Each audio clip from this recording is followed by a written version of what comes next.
Hello, everybody, and thank you for joining us back here at Pressure BioSciences channel. Now, we have chatted extensively with Rick Schumacher, but today you're going to meet another integral part of the team as we are sitting here with John Hollister, Director of Sales and Marketing. Now, John, Rick sings your praises, and I'm interested in getting to know you. So how are you doing, and are you ready to get into it? Hey, Mike, I'm doing great, and thank you so much for helping us out here and learning a little bit more about Pressure Biosciences. Yeah. Like I said, I've got to talk to Rick quite a bit, but I'm curious to know about your past and how you got involved. So first and foremost, tell me how you got in your role and what really motivates you as a businessman. Yeah, well, I'm happy to do that.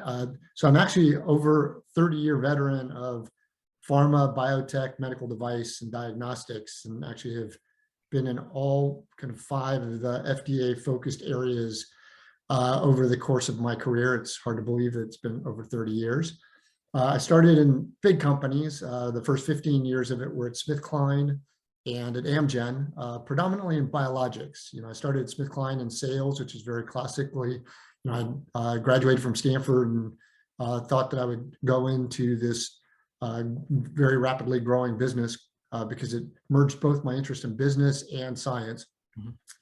And was brought into the vaccines group, which was at the time an emerging area of the pharmaceutical world. Really had kind of been a quote area, and our team was involved in working more with government, CDC, with OSHA, and helping influence the adoption of vaccines. And it was an amazing time to be there. And I didn't appreciate it at the time, but what vaccines, like many biologics, you have to be involved with manufacturing, regulatory, as well as the commercial side. And you really are an integrated team, which is different, and was different at that time in particular than most pharmaceutical products. And so I got this great training. You have to know what it takes to do everything in order to bring a vaccine to marketplace, and you also have to know policy. And so we had a great team and learned a lot, and was allowed to given the opportunity to launch a product, a vaccine, and which did really well, and got sent to Europe and got to form a sales force. And so got great grounding. And then I went off to Amgen. I wanted to be back on the West Coast, and was invited to come in because they were preparing to launch a real blockbuster called Neulasta. And that was a huge success. I was made the global commercial lead, one of the first for the company. And I happened to be in oncology. Again, biologics predominantly. Great experience, and was able to bring some products with our teams out of research and into humans, which was great training. But like many of my colleagues in the early 2000s, the company was getting big, and our ambitions to have more control and to use what we had learned grew on many of us. So many of us jumped ship. And so over 17 years ago, I went out to start my first company.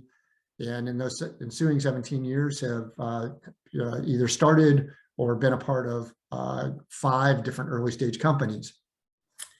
And the last one, which was a medical device company, I sold it to, of all things, a cannabis company. My chairman was Jeff Peterson, who is the chairman of this company. This was a public company that I sold. And Jeff was the chairman, and still is the chairman, of Pressure BioSciences. And he had introduced me to Rick, who for a lot of reasons, but mostly to bounce things off of another experienced CEO. And when I sold my company, I was anticipating starting a spin-off of it, and for a series of different reasons that was being delayed.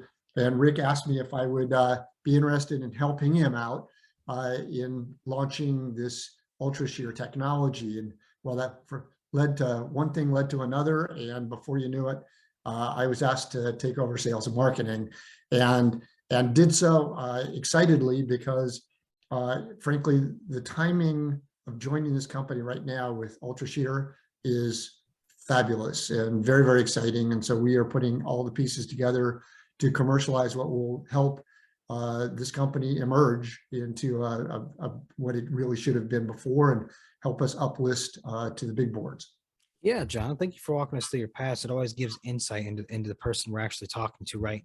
Oftentimes, it's important for people to understand it's not just a suit who's running these companies, correct? Mhm. So I feel like now, if you can kind of break down as the director of sales and marketing, what that means, though, for people, like what it is that you handle. Right. Well, so and it's great. You know what drives most of it, and certainly drives Rick and the team, is our ability to take these technologies forward to help the system, because ultimately the goal is to help the patients at the receiving end. And in terms of sales and marketing for our team, we are, you know, a very small company at this stage who are growing, and we're looking to bring more team members on as we launch this capability, this platform.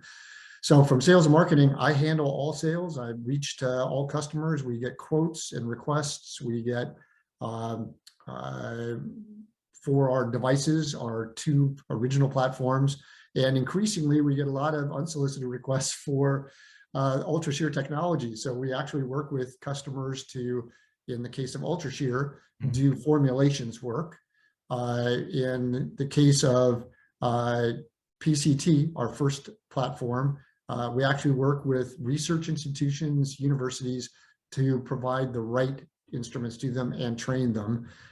For me, as in my capacity, most of my work is interacting with our customers, and it's helping them get the right product or products, any of the peripherals that we sell to them. It also includes reaching into our international distributors, Mhm. because we have distribution in China, centers of excellence that is really going gangbusters. In Australia and in Europe, we have people who are selling our products, and I interact with them also. From the internal workings, when you're, you know, in my capacity, you have to help the team members work towards answering the questions for what are the right products and how to take them to market. What we what can we do in terms of creating some science that, because many of our customers are really pretty hardcore scientists, we need to present to them data as to why our products are better. And so that means working with our internal team, and we're blessed to have some, I mean, world's experts in the use of pressure to do different things.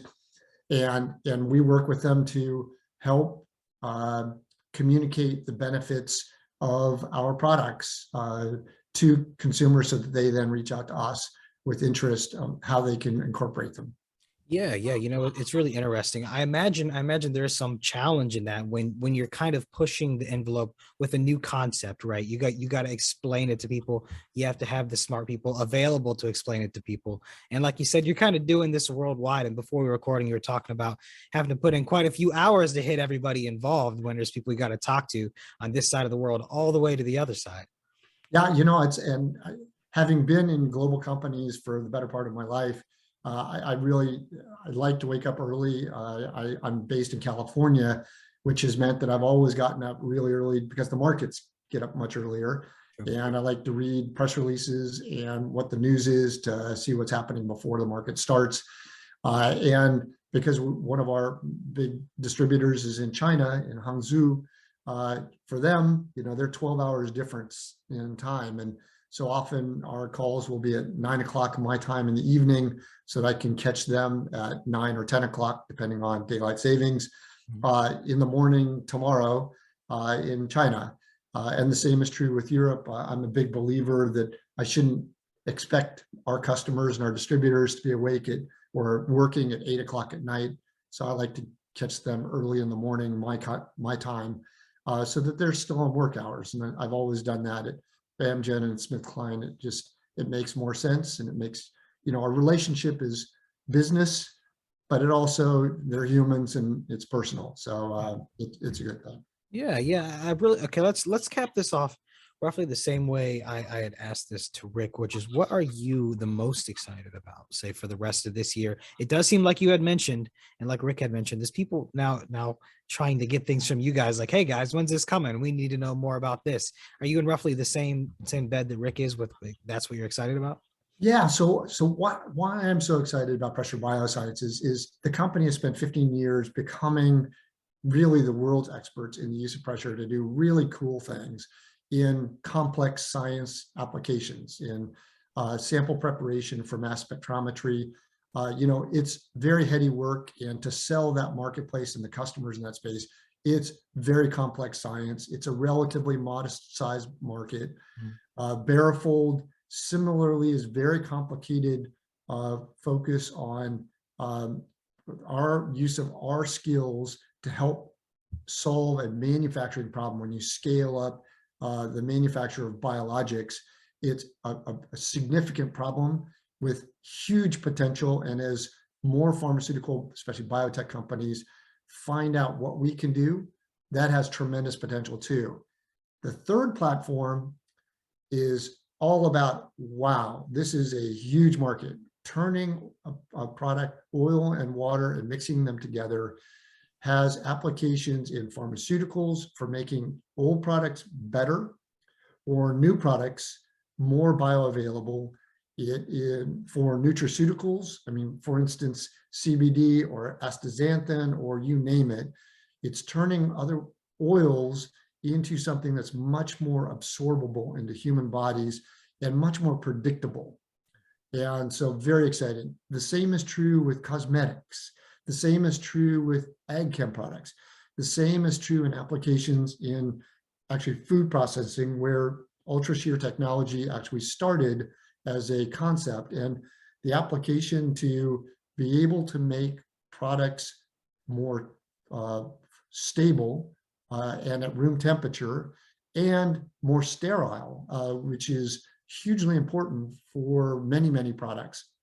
And I give you an example, many products today are treated with pressure when they're released. So guacamole or orange juice, in order to make them last in your fridge for much longer than they used to. I don't know if you kind of think about avocado. If you make guacamole, it turns brown within 30 minutes. 30 seconds, man. It's really, like it's instantly.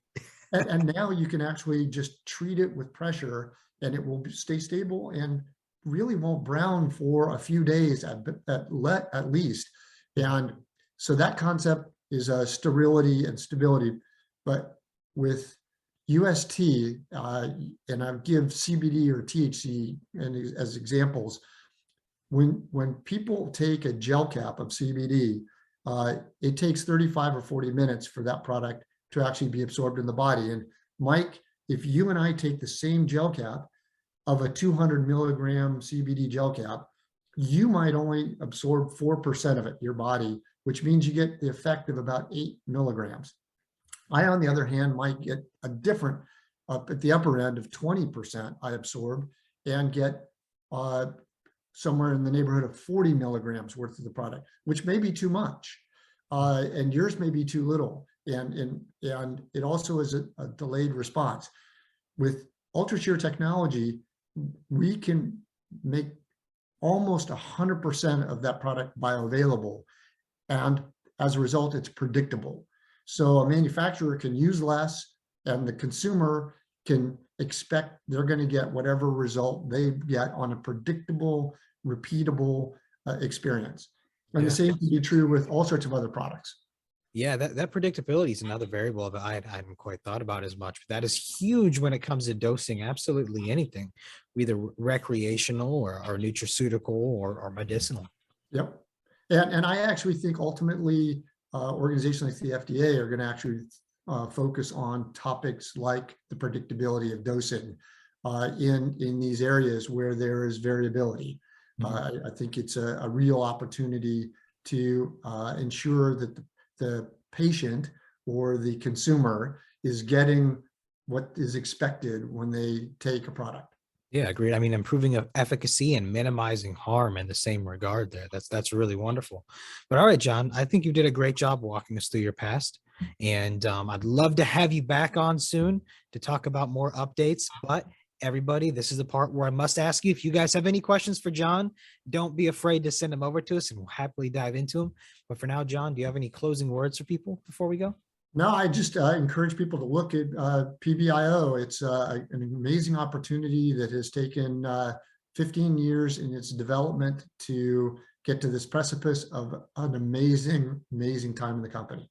Wonderful. Well, once again, John, thank you so much for coming on. Thank you, everybody, for watching. Stay tuned for more. And John, have a wonderful day. And you, Mike, thank you so much for the time.